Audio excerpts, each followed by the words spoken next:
What's up guys, Sam Adams here, and welcome to the top 5 games to play on Halloween. So when it comes to horror games, it's pretty hard to actually get one right that really sticks in people's memory as one that is significant and worth playing. You have 3 basic things that make up a good horror game in my opinion. You have to have a good story that really keeps people involved and keeps people engaged in the events that are happening. You have to have seamless gameplay. You can't have something that is a factor like a bad control scheme or something like that, taking the player out of the experience of the horror game. And you genuinely have to have some kind of scary jump scare or a scary plot or an overtone, something that really terrifies people, and sometimes people just don't get that right. But the following are 5 games that I think really do get that right on at least some level, and of course these are, as always, just my opinion, so there might be an incredible game that is not on the list that is still a great horror game, and you can put that in the comment section down below. But also, I didn't include newer games. 2 that come to mind are Soma and Until Dawn, which have both come out in the past couple of months and have yet to really prove themselves as one of the legendary horror games, so to speak. But the following 5 are ones that I think you should definitely check out at least at some point. So first off, we've got Slender The Arrival, which is the sequel to one of the best horror games of all time in my opinion, and it just kind of popped out of nowhere, so to speak. No one really saw it coming, and of course if you've never heard of Slender, pretty much you have a flashlight in the woods and you wander around finding the 8 pages. At least that's the plot of the first one, and the second one is a little bit more in-depth, and I'm not going to spoil the plot of any of these kind of things, but there is more of a story. You're wandering to a friend's house, you get lost, you end up in a house, an abandoned mining shaft, and in the second one, Slender The Arrival, there's more varying environments, different enemies that come at you other than Slender Man, and ultimately it's a more genuine horror experience, so to speak, but it is rather short. You can play through it in about 2 to 3 hours, but it is on sale this weekend if you're on the PC. It's on sale for, I believe, $4 on Steam, which is a great deal for this thing because it does last about 4 or 5 hours varying on how you play. Regardless, it's still a great horror game to check out.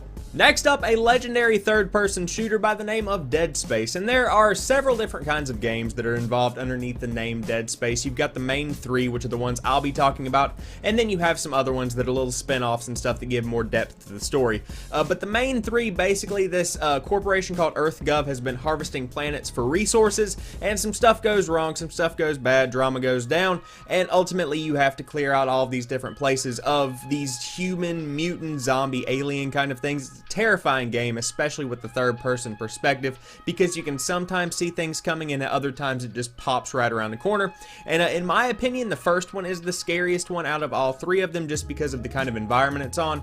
Pretty much there are 2 kinds of environments you'll see throughout Dead Space. You've got the ship, which is the Ishimura, I believe is how you pronounce that, and then the second one is this kind of ice-like Hoth planet, but there are also some caverns and stuff you have to clear out. The environments are a huge part of it, just because there are a lot of twists and turns. Stuff can pop out of certain crevices and shadows that you might not initially realize is actually there, and ultimately it's a really great jump scare experience, and one that actually has a pretty good story with a lot of depth to it if you're into that kind of thing. Next up, Silent Hill playable trailer, which is something we probably will actually never be able to play ourselves again, because it was taken down from the PlayStation Store earlier this year because of the feud between Konami and Hideo Kojima, who is supposedly still employed under Konami, and he's just on vacation, but hey, whatever helps you sleep at night, man.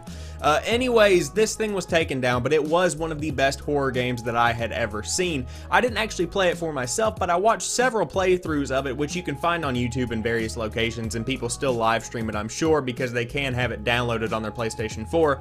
But pretty much what's going on is that you don't really have much background plot, but it starts off with this really eerie long hallway, and you walk down it, you take a right, and then you just keep going and you find a door, and then you start back off at where you began at the beginning of the hallway, and progressively creepy things start to happen, and ultimately at the end there's a dead baby fetus, and there are a whole bunch of, you know, scary, very creepy things that go on. But ultimately it's a great horror game. If you ever get the chance to at least watch the playable trailer, I would definitely check it out, but it's just unfortunate to see that this thing won't come to light just because of some feud between a guy and a company. Next up, Five Nights at Freddy's, which is one I was debating putting on the list or not, but it's definitely worth mentioning.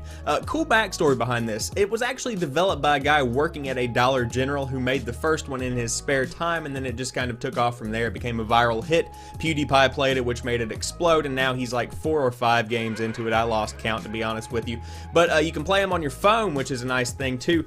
But pretty much the premise behind these games is that you're either monitoring a computer setup, or you're a kid in a bedroom, something along along these lines, and you have to really check out all of the hallways behind you, in front of you, to see where these creepy animatronic figures, think of Chuck E. Cheese whenever they have all of the creepy things dancing on stage. You've got these things coming at you from every angle trying to just get to you, and at the end, if they do end up getting to you, there's a huge jump scare and the screen just flashes with their face, and it's actually pretty freaky until you get used to it. But it's really great for a party to watch someone play. It's great just to play alone in a dark room with all of the lights shut off if you just want to, you know, piss everywhere. But ultimately, Five Nights at Freddy's is a tale of success from Dollar General to like a millionaire, and it is kind of wrapping up because the novelty of it is going away, but it's still a game worth experiencing if you haven't played it yet. I would definitely recommend headphones though, because that does amplify the experience a lot.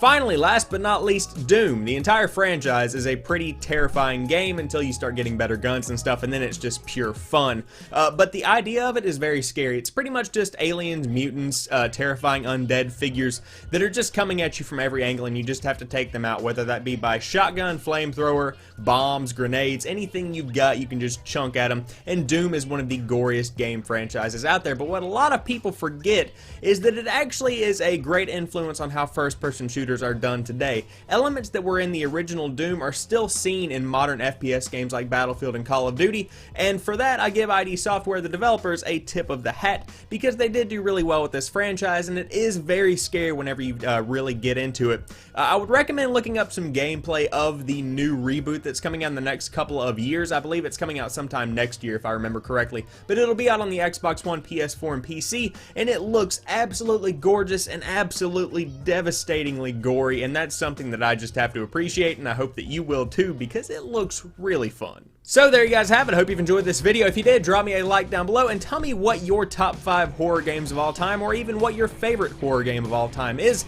And if you're new to the channel or you've never seen any of my other videos, be sure to head over and check out some of that other content, because I do upload new stuff like 3 or 4 days a week depending on the week, so there's always something new on the channel when you drop by to watch some videos. And as always, I want to thank each and every one of you guys for watching this particular video. I'll talk to you soon. Happy Halloween, eat tons of candy, give out candy, or just sit in your room playing video games like I might, because that sounds pretty good too. But I'll talk to you soon. Peace.